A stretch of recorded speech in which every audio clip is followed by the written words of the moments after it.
Mpenzi mtazamaji wa STV Online Media, nipo katika kijiji cha Mwamlapa, kata ya Kasoli, wilaya Bariadi, mkoani Simiyu. Nipo kwenye eneo la shamba la zao la pamba ambapo mkulima wa eneo hili amepata uwezeshaji wa trekta hili kutoka bodi ya pamba TCB kwa ajili ya kunyunyizia dawa za kuua wadudu. Trekta hili limetengenezwa mahususi kwa ajili ya kunyunyizia dawa.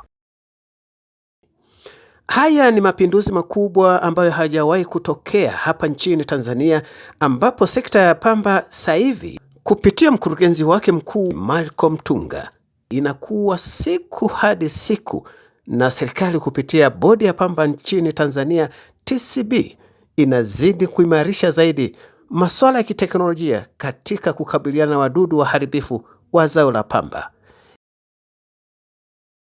Zipo ndege nyuki, lakini na hii pia ni teknolojia mpya ambayo imekuja katika uwekezaji wa zao hili la pamba. Kabla ya kupuliziwa na hili ilikuwa inapulizia hata siku 4, nachoka sana. Lengo la matrekta haya ni kwa ajili ya kuongeza uzalishaji wenye tija katika zao hili la pamba, ambapo serikali na wadau wa pamba wanahitaji kuona mkulima anawezeshwa na kufikia uzalishaji mkubwa wa zaidi ya kilo 1000 kwa ekari moja.